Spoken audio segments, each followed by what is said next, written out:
Richard Caldwell mocked his wife Claire at the Solstice Gala, calling her a charity case to impress the elite. He didn't know Claire was actually the secret heir to the Kensington fortune and the new owner of his firm, Sterling and Finch. When the executor Alexander revealed her identity, Richard's arrogance crumbled. Worse, a private investigator exposed Richard's embezzlement scheme, where he forged Claire's signature to frame her. Claire promptly fired him and handed him over to the FBI. 6 months later, Richard sits in prison while Claire leads the company, transforming it with integrity and proving that power whispers. For 7 years, Claire Caldwell had perfected the art of becoming invisible. It wasn't a magic trick. It was a survival mechanism.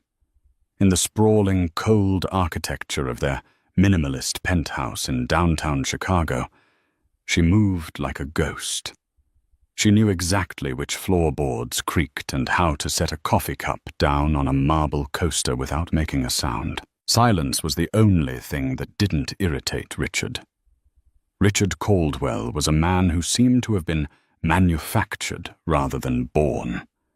He was a senior VP at Sterling and Finch, a boutique equity firm that managed money for people who owned islands, not just houses. He was handsome in a sharp, predatory way, jawline like a cliff edge, eyes the color of polished steel, and a smile that appeared only when he closed a deal or belittled a waiter. To the outside world, he was a golden boy. To Claire, he was a ceiling that was slowly lowering inch by inch, day by day, threatening to crush her. "Claire." His voice boomed from the walk-in closet, shattering the morning calm. Claire froze in the kitchen, a dish rag in her hand. She took a breath, steeling herself, and walked toward the bedroom. "Yes, Richard." He was standing in front of the floor-to-ceiling mirror, adjusting a silk tie that probably cost more than Claire's first car. He didn't look at her. He looked at her reflection, his lip curling slightly. "This shirt," he said, gesturing to the crisp white Egyptian cotton on his chest. "It's not starched properly. The collar is limp. Do I look like a mid-level manager to you? Do I look like someone who flies commercial?" "I picked it up from the dry cleaners myself, Richard. They said meton." "I don't care what they said," he snapped, finally turning to face her. The look in his eyes wasn't hatred. It was worse. It was boredom. "You have one job, Claire. You don't work. You don't bring in money. You don't have a social circle to manage. You manage me. And you're failing." It was a lie, of course. Claire did work, though Richard refused to acknowledge it. She was a freelance archival researcher, restoring old manuscripts and verifying lineages for historical societies. It paid modestly, but she loved the smell of old paper and the secrets hidden in ink. Richard called it her little hobby and forbade her from talking about it at dinner parties. "Nobody cares about dusty books, Claire. They care about the NASDAQ." "I'm sorry," she said quietly. It was her mantra. "I'll have it redone." "Don't bother. I'm late." He grabbed his jacket. "Tonight." The invitation arrived for the Obsidian Gala. Claire felt a cold knot tighten in her stomach. The Obsidian Gala was the event of the decade. Hosted by the enigmatic Kensington Trust, it was an invite-only gathering of the global elite.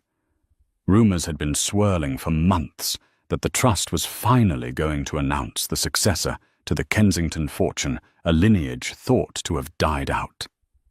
"Are you taking me?" she asked. Usually, Richard took his executive assistant, a sharp-tongued woman named Jessica, who looked like she was carved out of ice and ambition. Richard laughed a short, barking sound. "Jessica is in Tokyo closing the Nakamura deal. You're the backup. Just try not to embarrass me, all right? Wear something expensive, or at least something that looks like it didn't come from a bin." He brushed past her, checking his reflection one last time. "And Claire, don't speak unless spoken to. These people are sharks. You're barely a minnow." As the elevator doors slid shut, sealing him away, Claire let out a breath she felt she'd been holding for years. She walked over to the window, looking out at the grey skyline. Richard thought she was a minnow. He thought she was a nobody from a small town in Ohio, with no family and no history. He was right about the Ohio part, but he was wrong about the history. Claire walked to her small desk in the guest room, the only room Richard rarely entered, and unlocked the bottom drawer. Inside wasn't jewelry or cash. It was a letter, yellowed with age, postmarked from Zurich, and a heavy signet ring bearing a crest of phoenix rising from a fortress. She ran her thumb over the wax seal. Tonight was the Obsidian Gala. The Kensingtons were hosting. "I won't embarrass you, Richard," she whispered to the empty room. "But you might find the evening enlightening." The limousine ride was suffocating. Richard spent the entire 40 minutes on a call barking orders about shorting a pharmaceutical stock. Claire sat in the corner, smoothing the fabric of her dress. She had disobeyed him. He had thrown a credit card at her and told her to buy something flashy from a designer he liked. Instead, she had worn a vintage gown she found in a specialty boutique. It was a deep midnight blue velvet, high-necked and long-sleeved, with an open back that added a touch of severe elegance. It didn't scream money. It whispered class. Richard ended the call as the car pulled up to the curb. He looked her up and down, his nose wrinkling. "I gave you $5,000, he muttered, "and you look like a Victorian librarian." "It's vintage Holston, Richard," she said calmly. "It's depressing," he countered. "Whatever. Just stay close to the wall. I need to find Beatrice Delacroix. If I can get 5 minutes with her, I can secure the merger." The venue was the Grand Vandever Hotel, a Gilded Age palace that smelled of orchids and old money. The paparazzi were a wall of flashing lights at the entrance. Richard stepped out, buttoning his jacket, putting on his master of the universe smile. He grabbed Claire's arm, not affectionately, but with a grip tight enough to leave a bruise, and pulled her onto the red carpet. "Smile," he hissed through his teeth as the cameras flashed. "Look like you belong here." Inside the ballroom was a sea of black ties and diamonds. A string quartet played Debussy in the corner, but the music was drowned out by the hum of deals being made. Waiters moved like shadows, offering trays of caviar and gold-flaked truffles. Claire felt the familiar wave of anxiety. But tonight it was different. Tonight she felt a strange vibrating energy in the air. She scanned the room. She recognized faces from the news tech moguls, royalty heirs to oil fortunes, and then she saw him. Standing on a raised platform near the back was a man with silver hair and a posture that suggested he carried the weight of the world with ease. Alexander Kensington, the executor of the trust. He was looking at the crowd, his eyes scanning faces. For a split second, his gaze landed on Claire. He didn't smile, but he gave a nearly imperceptible nod. Claire's heart hammered against her ribs. She looked away quickly. "Richard," a voice boomed. A heavy-set man with a red face and a cigar, despite the smoking ban, waddled over. It was devout billionaire Thomas O'Leary, one of Richard's biggest clients. "Thomas." Richard released Claire's arm instantly, extending his hand. "Good to see you. You remember." "My wife." He said "my wife," the way one might say "my old Volvo." Thomas glanced at Claire, barely registering her existence. Charmed. Richard, listen. I heard a rumor that the Kensington heir is actually in the building tonight. Can you believe it? $50 billion just sitting in an escrow account waiting for some long-lost brat to claim it. Richard laughed, sipping his scotch. It's a fairy tale, Thomas. There is no heir. The old man died without children. The trust is just putting on a show to drive up the value of their holdings before they liquidate. It's a classic pump and dump disguised as a pageant. You think so? I know so, Richard said arrogantly. If there was an heir, they'd be someone of consequence. You don't hide that kind of pedigree. You wear it. Claire took a sip of her sparkling water. You don't hide it, she thought, unless knowing who you are puts a target on your back. Go get me another drink, Claire, Richard said, handing her his empty glass without looking at her. Thomas and I need to talk strategy. Claire took the glass. She was being dismissed. As she walked toward the bar, she felt eyes on her. Not Richard's, not Thomas's, but the eyes of the staff. The head waiter, a man she recognized from previous events, caught her eye. He didn't look through her this time. He looked deferential. Mrs. Caldwell, the bartender said, before she even ordered. Mr. Kensington has requested that the 78 Macallan be reserved for the special guests, but he specifically asked if you would like a glass. Claire froze. I think my husband wants a scotch and soda. The bartender smiled, a genuine knowing smile. Of course. And for you, madam. Just water. Thank you. She returned to Richard, who was now encircled by a group of young, hungry associates and the stunning Beatrice Delacroix. Beatrice was everything Claire wasn't, loud blonde, and wearing a dress that was more skin than fabric. Richard was in his element. He was holding court. Oh, look, she's back, Richard said, as Claire approached. The group turned to look at her. Beatrice smirked. Is this the little wife? Beatrice asked, her voice dripping with faux sweetness. Richard talks about you, occasionally. Here's your drink, Richard, Claire said, extending the glass. Richard didn't take it immediately. He let her hold it there, her arm outstretched for a few uncomfortable seconds. A power play. You know, Richard said to the group, loud enough for the nearby tables to hear. I was just telling Beatrice about our honeymoon, or rather the lack of one. The group chuckled. Claire here is terrified of flying, Richard lied. And boats, and really anything that involves leaving the house. I tried to take her to the Maldives, and she had a panic attack in the terminal. We ended up spending 2 weeks in her aunt's cabin in Wisconsin. It was a complete fabrication. Richard had cancelled their honeymoon to go on a golf trip with his boss. Oh, you poor thing, Beatrice cooed, touching Richard's arm. It must be so hard, Richard being married to someone so fragile. It's a charity project, really, Richard said, taking the drink finally. But I'm a patient man. Everyone needs a hobby. Some people collect cars. I collect broken things. The group erupted in laughter. Heat rose in Claire's cheeks, not from embarrassment, but from a sudden white-hot fury. She looked at Richard, really looked at him. She saw the insecurity behind the arrogance.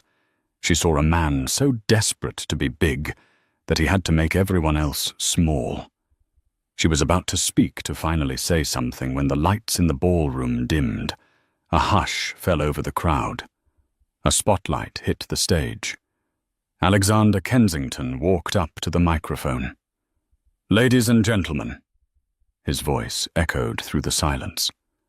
Welcome to the Obsidian Gala. Tonight is not just a celebration of wealth. It is a celebration of truth. Richard leaned into Beatrice, whispering loud enough for Claire to hear. "Here comes the show. Watch him trot out some actor to play the long-lost prince." "Tonight," Alexander continued, "marks the end of the Kensington Trust's guardianship. For 30 years we have managed the estate of the late Silas Kensington, waiting for the stipulations of his will to be met. The search has been long. It has been global. And it has been secret." The room was dead silent. "Many of you believe the line ended. Many of you." Alexander's eyes seemed to drill into Richard. "Believe this is a performance. But I am pleased to announce that the heir has been found. The sole beneficiary of the Kensington estate, valued at approximately $62 billion, including the controlling interest in Sterling and Finch." Richard choked on his drink. "Sterling and Finch. That's my firm. The Kensingtons own the controlling interest." "They do now," Beatrice whispered, stepping away from him slightly. "The heir is in this room," Alexander announced. A murmur ran through the crowd. People began looking around, eyeing each other suspiciously. "Is it you?" Someone asked a duke. "Is it him?" Someone pointed at a tech CEO. "And," Alexander said, raising a hand, "the heir has requested that before they step forward, we acknowledge the people who have supported them on their journey." Richard straightened his tie. "It's got to be someone in this circle. Maybe it's Beatrice. Beatrice, is it you?" Beatrice shook her head, looking wide-eyed. "The heir," Alexander said, "is a woman of immense patience. A woman who has endured slants. A woman who has been underestimated by everyone in this room." Claire set her glass down on a passing waiter's tray. Her hands were shaking, but she clasped them together. Richard scoffed. "Sounds like a sob story. Probably some waitress they found." "Richard," Claire said. Her voice was low, but it cut through the murmuring crowd like a razor. "Not now, Claire," Richard hissed, standing on his tiptoes to see the stage. "I'm trying to see who it is." "Richard," she said again, louder. He spun around, furious. What could you possibly have to say right now that is more important than—" "I think," Claire said, her eyes locking onto his. "He's talking about me." Richard stared at her for a second, blinked, and then burst out laughing. It was a loud, ugly sound that drew the attention of the people around them, including Thomas O'Leary and Beatrice. "You—" Richard wiped a tear from his eye. "Oh, that is rich. That is the funniest thing you have ever said, Claire. You, the Kensington heir." He turned to Beatrice. "Did you hear that?" "She thinks she's the heir." Beatrice giggled, covering her mouth. "Oh, honey, that's adorable. Delusional, but adorable." "Claire," Richard said, his voice dropping to a patronizing tone he used for children. "Silas Kensington was a titan of industry. You are. You buy your clothes at thrift stores. You don't know the difference between a bond and a stock. You're a researcher, Claire. You look at dust. Please stop embarrassing me." "I don't buy my clothes at thrift stores because I have to." "Richard," Claire said, her voice steadying, "I do it because I don't need fabric to tell me who I am." "Enough," Richard snapped, his face reddening. "Sit down and shut up. You're making a scene." But the scene was already being made, because Alexander Kensington was no longer looking at the crowd. He was walking down the stairs of the stage. The spotlight was following him. He moved through the parted sea of billionaires like a shark through water. He walked past the Duke. He walked past the tech mogul. He was heading straight for the cluster of people where Richard was standing. Richard straightened up, puffing out his chest. "He's coming here," he whispered to Thomas. "He's coming to me." I told you I'm up for partner next month. Maybe he knows my work." Richard stepped forward, extending his hand as Alexander approached. "Mr. Kensington, an honor." "Richard Caldwell, Sterling and Finch. I've admired your—" Alexander Kensington walked right past Richard's outstretched hand. He didn't even slow down. He brushed past Richard's shoulder, knocking him slightly off balance. Richard stumbled, turning around in shock. "Excuse me." Alexander stopped. He was standing 3 feet in front of Claire. The entire ballroom went silent. The music had stopped. The clinking of glasses had ceased. Every eye in the room was fixed on the woman in the midnight blue velvet dress.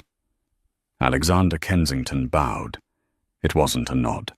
It was a deep, formal bow, the kind reserved for monarchs. "Madame," Alexander said, his voice carrying in the silence, "we have awaited your command." Claire looked at Alexander. Then she slowly turned her gaze to Richard. Richard's face had gone the color of ash. His mouth was opening and closing, but no sound was coming out. Beatrice had backed away, her hands trembling. "Thank you, Alexander," Claire said. Her voice was different now.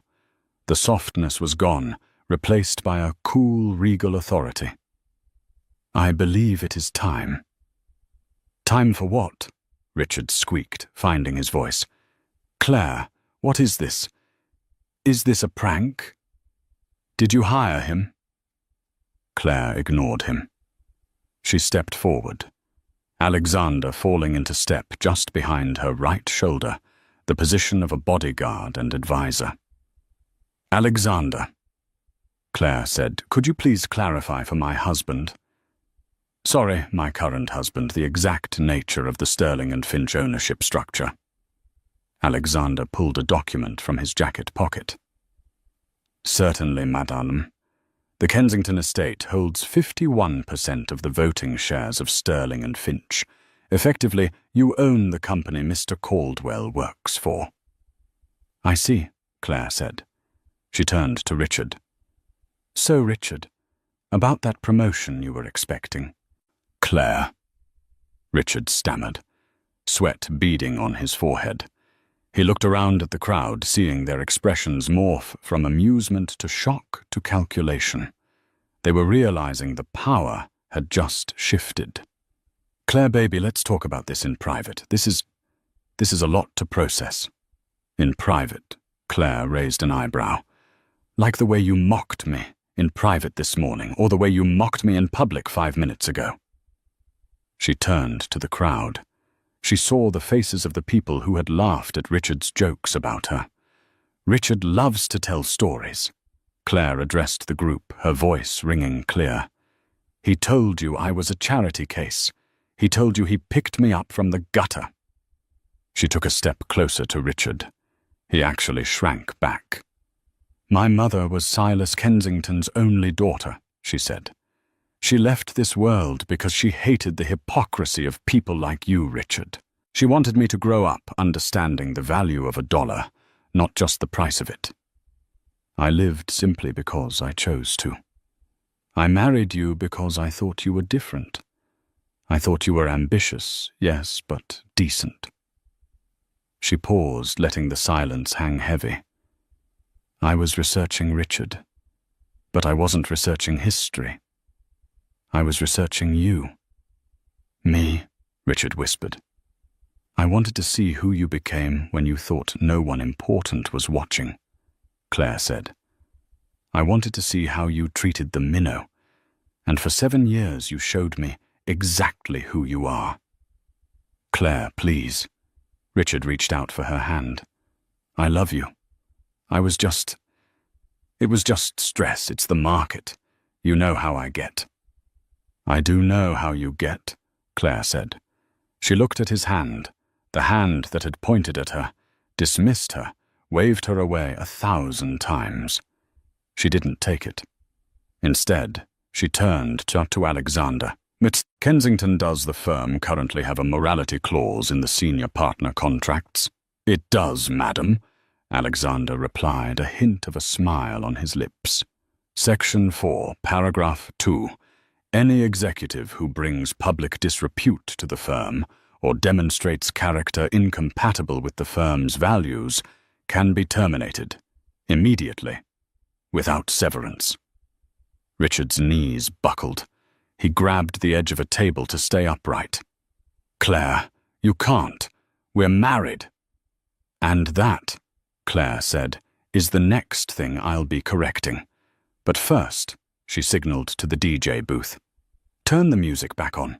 I believe I have some networking to do. As the music swelled, Claire turned her back on Richard. But the drama was far from over. Because as Richard stood there, humiliated and trembling, a woman stepped out of the shadows near the service entrance. It wasn't a guest. It was a woman in a trench coat, holding a manila envelope. She looked at Richard, then at Claire. Mrs. Caldwell, the woman called out. Claire stopped and turned. Yes, I'm a private investigator, the woman said, walking into the circle of light. I was hired by the Kensington Trust to vet all associates of the Heir. I found something regarding your husband, something that happened 5 years ago in the Cayman Islands. Richard's eyes went wide. Panic sheer and primal took over his face. No, he mouthed. No, don't. Claire looked at Richard's terrified face, then at the investigator. Speak, Claire commanded. The ballroom was suspended in a silence so thick it felt like the air had been sucked out of the room. The private investigator, a woman named Sarah Harper, with eyes that looked like they had seen every sin humanity was capable of committing, opened the manila envelope. She didn't hand the papers to Claire. She handed them to Alexander Kensington. Alexander adjusted his glasses, scanning the documents. His face, usually an impassive mask of corporate stoicism, hardened into granite. He looked up, his gaze fixing on Richard with a terrifying intensity. Richard, Alexander said, his voice deadly calm. Would you like to explain to the room what Project Blue Heron is? Richard's face, previously pale, now flushed a mottled red. He tugged at his collar. I don't know what you're talking about. It's probably some administrative error, a clerical mix-up. A clerical mix-up, Alexander repeated, his voice dripping with ice. Interesting choice of words. He held up a document for the nearest guests to see. 5 years ago. Sarah Harper stepped in, her voice projecting clearly. Richard Caldwell opened a shell company in the Cayman Islands called Blue Heron Holdings. Over the last 60 months, he has been systematically siphoning funds from Sterling and Finch's high-risk accounts into this holding company. Small amounts at first, rounding errors, then larger sums, skimming off the top of returns before reporting them to clients. The crowd gasped. Embezzlement was the one sin the elite did not forgive. You could be cruel, you could be unfaithful, but you could not steal from your own tribe. That's a lie. Richard screamed, his composure finally shattering. You can't prove that. That account isn't in my name. No, Sarah said, pulling out a second sheet of paper. It isn't. That's the clever part, isn't it, Richard? You didn't put your name on the signature card. You forged a signature. Claire felt a cold shiver run down her spine. She looked at Richard, who was now sweating profusely, his eyes darting toward the exit. Whose signature did he forge? Claire asked, though she already felt the sick dread of the answer in her stomach. Sarah looked at Claire with pity. Yours, Mrs. Caldwell. The account is registered to Claire Miller Caldwell. He set it up using your social security number and your old passport information. If this scheme had been discovered by the SEC, the trail wouldn't have led to Richard. It would have led to you. You would be the one facing 20 years in federal prison for wire fraud. The revelation hit Claire like a physical blow. She took a step back, her hand flying to her mouth. It wasn't just greed. It was a fail-safe. Richard hadn't just used her as a maid and a punching bag for his ego. He had curated her as his scapegoat. He had kept her small, kept her isolated, and kept her ignorant of their finances so that if the walls ever closed in, he could throw her to the wolves and walk away clean. "My wife handles the confusing paperwork," he would have said. "I had no idea." "You monster," Beatrice Delacroix whispered, backing away from Richard as if he were contagious. Even she, with her loose morals, looked horrified. "Claire, listen," Richard stammered, holding his hands up. It was an insurance policy for us. If the market crashed, we needed a nest egg. I put it in your name to protect us. To protect us!" Claire's voice was barely a whisper, but it trembled with a rage she had never known she possessed. "You set me up to go to jail, Richard. You stole millions and you signed my name." She walked toward him. The fear she used to feel when he raised his voice, the anxiety of displeasing him, it all evaporated. In its place was a cold, hard clarity. "I spent 7 years worrying about starched collars and coaster placement," Claire said, her voice rising. "I walked on eggshells to keep you happy, and all that time you were building a cage for me." "I did what I had to do," Richard yelled, cornered. "You don't understand this world, Claire. It's dog eat dog. I needed leverage, and you were just there. You were nothing. You were happy being nothing." "I was never nothing," Claire said. "I was just waiting." She turned to Alexander. "Mr. Kensington, as the majority shareholder of Sterling and Finch, I believe I have a fiduciary duty to report internal theft immediately." "Indeed you do, madame," Alexander said. He pulled a phone from his pocket. "I have the federal authorities on speed dial. They are actually stationed in the lobby waiting for my signal. We've been tracking the Blue Heron account for 3 months. We just needed to confirm the signature was forged." You knew?" Richard looked between Alexander and Claire. "We suspected," Alexander said. "We needed to see if you would confess or implicate your wife. Tonight you proved exactly who you are." Richard looked at the doors. 2 men in dark suits were already entering the ballroom, moving through the crowd with purpose. The FBI. Panic overtook him. Richard Caldwell, the man who prided himself on control, lunged. He didn't lunge for the door. He lunged for Claire. "You witch!" he screamed. His face twisted into a mask of hatred. "You set me up. You knew." He raised a hand to strike her, a reflex born of years of bullying. But the hand never landed. Alexander Kensington, despite his age, moved with the speed of a viper. He caught Richard's wrist in mid-air, twisting it behind his back with a sickening crunch. Richard howled in pain, dropping to his knees. "I wouldn't do that," Alexander whispered into Richard's ear. "Assaulting a federal witness adds 5 years to the sentence." The FBI agents arrived, hauling Richard to his feet. He was panting, his hair disheveled, his tuxedo jacket torn at the shoulder. He looked around the room, searching for an ally, for someone to save him. He looked at Thomas O'Leary. Thomas turned his back, examining a painting on the wall. He looked at Beatrice. She was checking her makeup in her compact mirror. He looked at the crowd. They were holding up their phones, recording every second. Finally, he looked at Claire. "Claire." He wept, the fight leaving him. "Claire, please. I'm your husband. Don't let them take me. I can fix this. We can fix this." Claire looked down at him. She saw the man she had loved, the man she had feared, and realized he was neither. He was just a small, greedy man who had mistaken kindness for weakness. "You're right, Richard," she said softly. "You are my husband, and as your wife I'll make sure you have the best legal representation."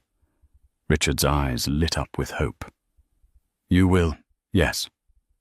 Claire smiled, and it was a smile that didn't reach her eyes. "I'll hire a lawyer to ensure the divorce papers are served to you in your cell properly. Goodbye, Richard." The agents dragged him away. His screams of "Claire, Claire" echoed through the gilded hall until the heavy oak doors slammed shut, silencing him. The ballroom was quiet for a heartbeat. Then slowly the string quartet began to play again. Alexander straightened his jacket and turned to Claire. "Are you all right, madame?" Claire took a deep breath. She felt lighter, as if gravity had released its hold on her. "I'm fine, Alexander. Actually, I'm starving. Is there any way we can get a cheeseburger?" Alexander smiled.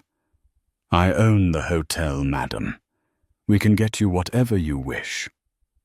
The weeks following the Obsidian Gala were a blur of flashbulbs, lawyers, and headlines. The video of Richard's arrest had gone viral, accumulating 50 million views in 48 hours. The title of the most popular upload was "Billionaire Heiress Evicts Husband from Reality." Claire moved out of the sterile penthouse she had shared with Richard. She didn't want it. She instructed Alexander to sell it furniture, clothes, and all, and donate the proceeds to a shelter for victims of domestic financial abuse. She moved into the Kensington estate, a sprawling historic mansion on the North Shore that sat on a cliff overlooking Lake Michigan. It was a fortress of stone and ivy, filled with the history of her ancestors. For the first time in her life, she had a home that couldn't be taken away from her. But the war wasn't over. Richard was in custody, denied bail due to being a flight risk thanks to his hidden offshore accounts, but he was fighting. He had hired a sleazy defense attorney named Saul Vance, no relation to the banned name list known for getting white-collar criminals off on technicalities. Claire sat in the library of the Kensington estate, surrounded by stacks of leather-bound books. Alexander sat across from her, pouring tea. "He's pleading not guilty," Alexander said, placing a document on the desk. "His lawyer is arguing that you were a willing participant in the Blue Heron scheme. He claims you signed the documents yourself and are now framing Richard to keep the Kensington fortune to yourself." Claire laughed, a dry, humorless sound. "He's delusional.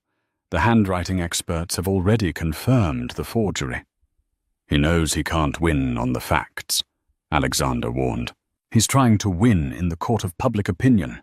He's leaking stories to the tabloids, painting you as the unstable, vindictive wife. He's saying you were mentally ill, that he was your caretaker." Claire's hands tightened around her teacup. "He's still trying to control the narrative, even from a jail cell." "We need to cut off his oxygen," Alexander said. "We have the criminal charges locked down, but the divorce, that is where he thinks he can hurt you. He is demanding spousal support. He claims he became accustomed to a certain lifestyle, a lifestyle he claims he provided, but which he is now arguing he deserves compensation for because your secret wealth caused him emotional distress." "He wants alimony?" Claire asked, incredulous. "From the woman he tried to frame for a felony?" "The law can be peculiar," Alexander admitted. "However, I have taken the liberty of arranging a meeting with his legal team. They want a settlement. They want $10 million to go away quietly and stop the press leaks." Claire stood up and walked to the window. She watched the waves crash against the rocks below. $10 million, she mused. "That's a lot of money, even for me." "It is pocket change to the estate," Alexander reminded her. "But it is the principle." "No, Claire turned around. Her eyes were hard. He doesn't get a settlement. He doesn't get a payoff. If I give him 10 million, he wins. He walks away thinking he outsmarted me one last time. Then what do you propose? I want to meet him, Claire said. Madam, I advise against that. He is dangerous. He's in a supervised visitation room behind bulletproof glass, Claire said. He's not dangerous anymore. He's just pathetic. I need to look him in the eye, Alexander. I need him to know that the checkbook is closed. The Cook County Metropolitan Correctional Center was a stark contrast to the Grand Vanderveer Hotel. The walls were cinder block, painted a depressing shade of institutional green. The air smelled of floor wax and stale sweat. Claire sat on a metal stool. On the other side of the thick glass sat Richard. He looked terrible. His designer haircut had grown out shaggy and unkempt. He was wearing an orange jumpsuit that washed out his complexion. The arrogance was still there, but it was brittle now like a cracked mask. He picked up the phone receiver. Claire did the same. "You look expensive," Richard said, his eyes raking over her cashmere coat. "Spending my money." "It was never your money, Richard," Claire said calmly. "It was never even our money. It was stolen money." "I made you," Richard sneered. "Before me, you were a nobody librarian. I gave you a life. I gave you status." "You gave me an ulcer," Claire corrected. "And anxiety. And a deep-seated belief that I wasn't enough. But let's skip the nostalgia. Your lawyer wants $10 million. It's a fair price." Richard leaned in, fogging up the glass. "Think of the headlines, Claire. Secret heiress was a mental patient." How Claire Caldwell begged her husband to commit fraud. "I can make things very ugly for you. The Kensingtons value privacy, don't they? How much is your privacy worth?" Claire looked at him, really studying him. She realized she didn't hate him anymore. Hate required energy. She just felt a profound sense of disappointment that she had wasted 7 years on a man so hollow. "You think you have leverage," Claire said. "But you're missing a piece of the puzzle." "I have plenty of leverage. I know where the bodies are buried." "Richard," Claire sighed. "Do you remember the prenuptial agreement?" Richard laughed. "We didn't sign one. I insisted on it, because I thought you were a gold digger. Best mistake I ever made. That means I'm entitled to half of everything acquired during the marriage.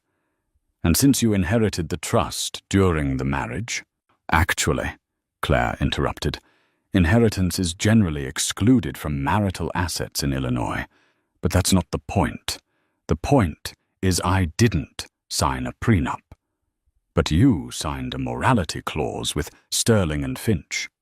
So they fired me. Old news." "Yes," Claire said. "But do you know who holds your personal debt? The mortgage on the penthouse? The loans for your Aston Martin? The credit line you used to gamble in Vegas?" Richard frowned. "The bank holds them."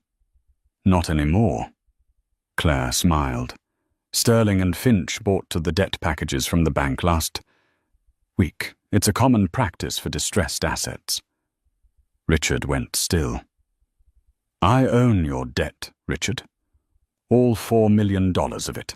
And since you are currently unemployed, incarcerated, and have no assets because the government seized your accounts," she leaned in closer to the glass, "I am calling in the loans immediately." Richard's mouth opened, but no words came out. "If you continue to leak stories to the press," Claire said, her voice dropping to a whisper, "I will ensure that not only do you stay in prison for the fraud, but I will bury you in civil lawsuits for the debt. You will never own a credit card again. You will never own a car. When you get out of here in 10 or 15 years, every penny you make bagging groceries will be garnished to pay me back." Richard stared at her, the blood draining from his face. He realized the trap had snapped shut. He had no cards left to play. However, Claire continued, I am generous. If you sign the divorce papers today, uncontested, no alimony, no settlement, and you issue a public retraction of your lies, I might be inclined to forgive the debt. I'll let you start at 0 instead of -4 million. She placed a hand on the glass. It's a one-time offer, Richard. It expires when I walk out that door. Richard looked at the door. He looked at Claire. He looked at the orange jumpsuit reflected in the glass. The master of the universe was gone. All that was left was a desperate man. Where do I sign? He whispered.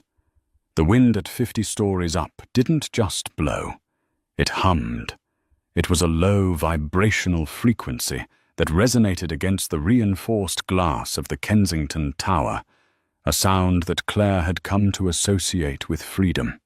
It had been exactly 6 months since the night of the Solstice Gala.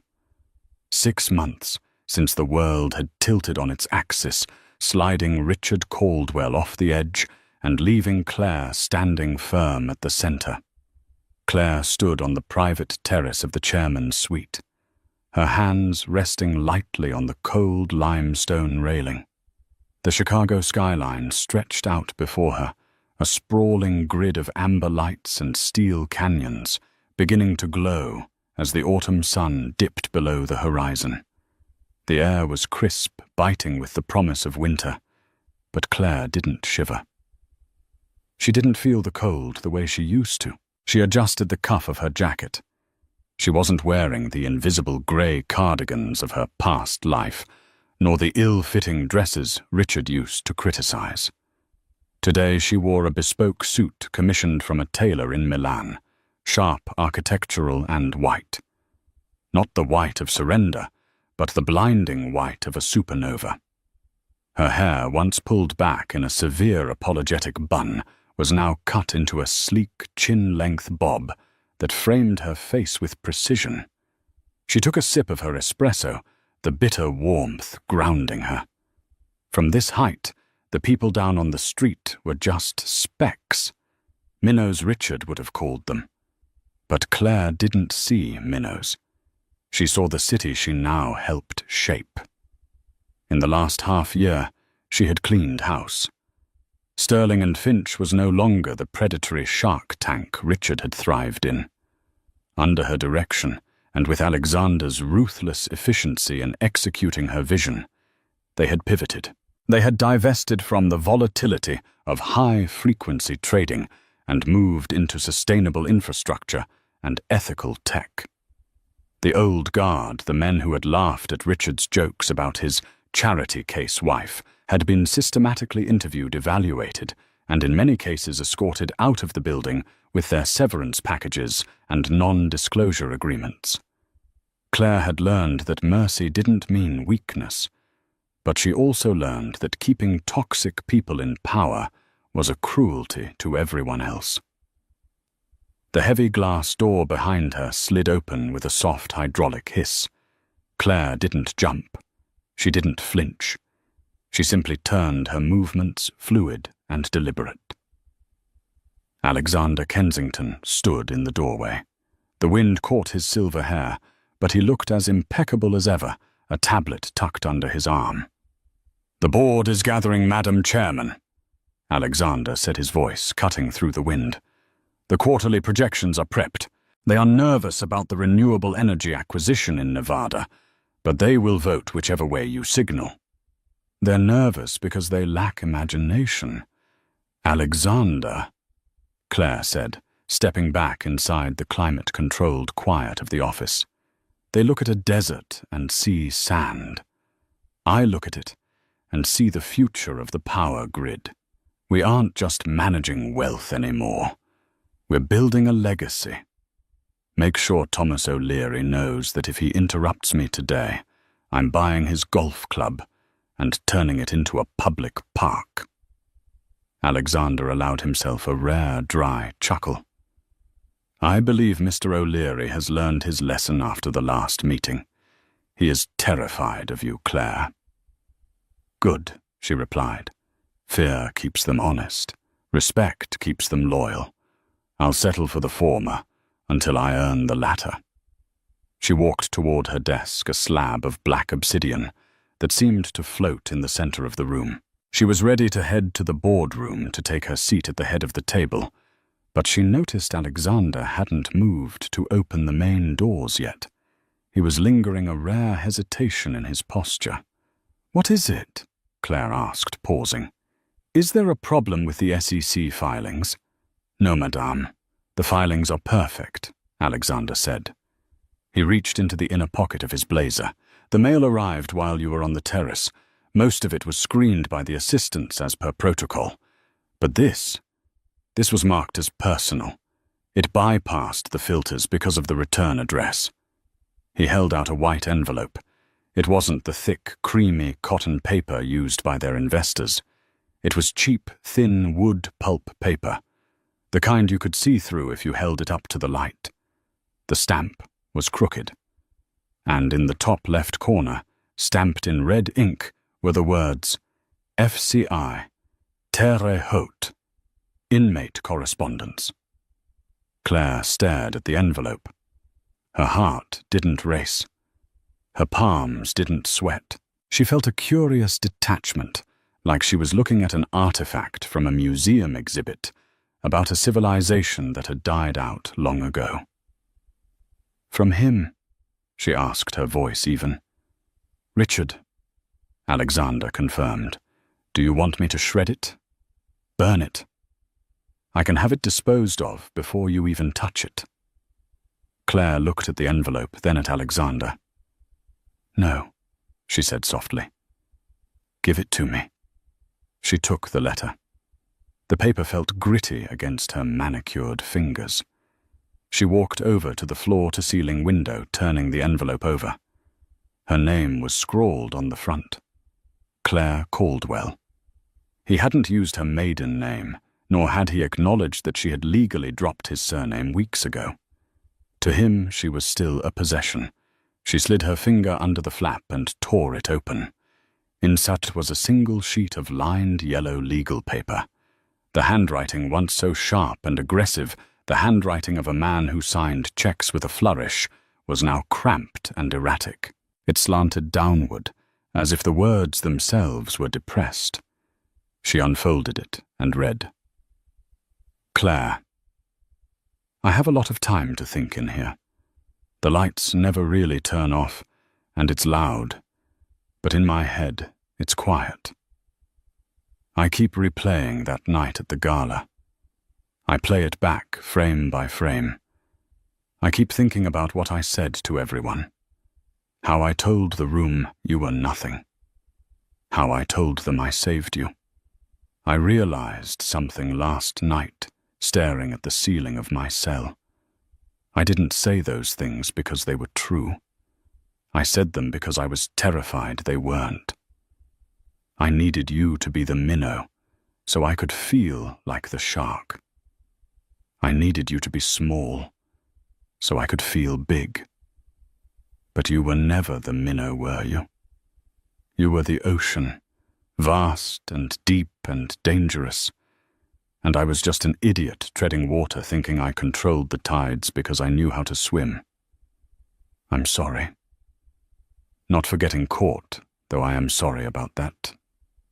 2. I'm sorry for not seeing you.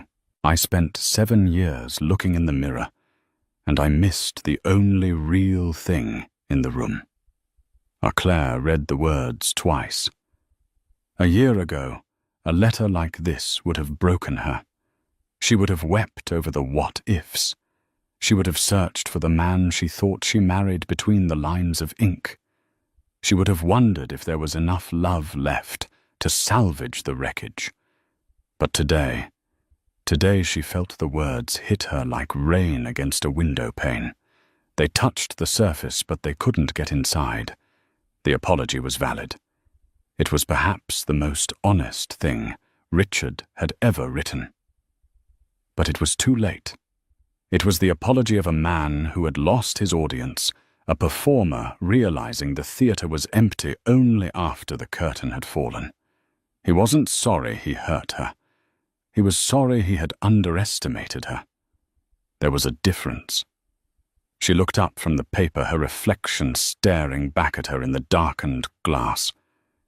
She saw the woman Richard described the ocean. He was right.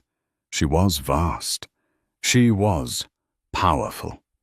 And oceans didn't mourn the stones thrown into their depths. They simply washed over them and continued to move. "Madame," Alexander asked gently from the doorway, "we are 5 minutes late." Claire didn't look back at the letter.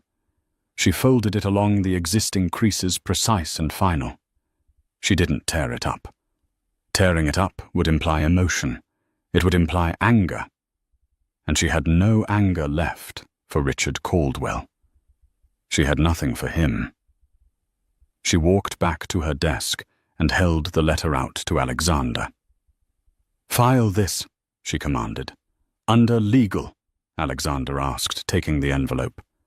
"No," Claire said, smoothing the lapel of her white jacket. "File it in the archives. Create a new folder. Label it Past Mistakes."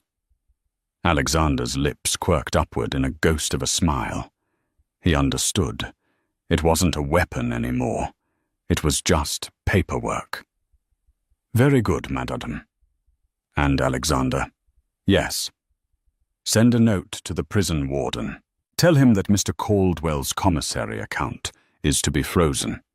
I believe I mentioned forgiveness for his debt, but I never said I'd subsidize his snacks. Let him learn the value of $1, as he so often told me I should." "With pleasure," Alexander said, tucking the letter away into his jacket. He stepped aside, holding the heavy double doors open. The hallway beyond was lined with portraits of the Kensington ancestors, stern men with mutton chops and pocket watches. But at the end of the hall, the double doors to the boardroom stood waiting.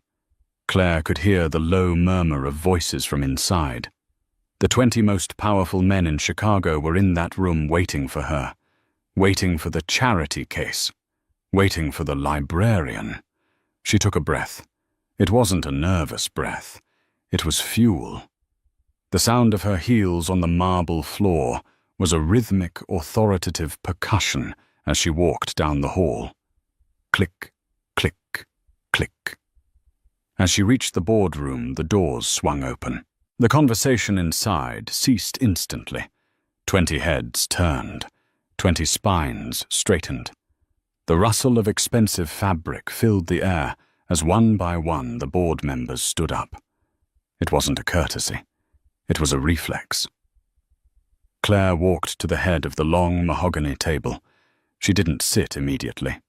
She placed her hands on the leather back of the chairman's chair and looked around the room, meeting the eyes of every man there. She let the silence stretch heavy and pregnant with power. She wasn't hiding in the shadows of history anymore. She was making it. "Gentlemen," Claire said, her voice clear, resonant, and undeniably in charge. "Please sit down. We have a world to rebuild, and I'm tired of waiting." Claire's story isn't just about money or revenge. It's about the silent strength that so many people carry hidden beneath the surface. Richard thought value was something you shouted about, something you wore on your wrist or drove on the highway. But Claire proved that true power is knowing exactly who you are, even when the world and the people closest to you try to tell you you're nothing. She rose from the ashes of a toxic marriage, not because she inherited a fortune, but because she finally inherited her own self-worth. Wow, what a journey for Claire, from the invisible wife to the CEO of the Skyline. If you enjoyed this story of justice and karma, please hit that like button. It really helps the channel. And tell me in the comments, do you think Richard deserved a second chance, or did he get exactly what was coming to him? I read every comment. Don't forget to subscribe and ring the bell so you don't miss the next story. Thanks for watching, and remember, never underestimate the quiet ones.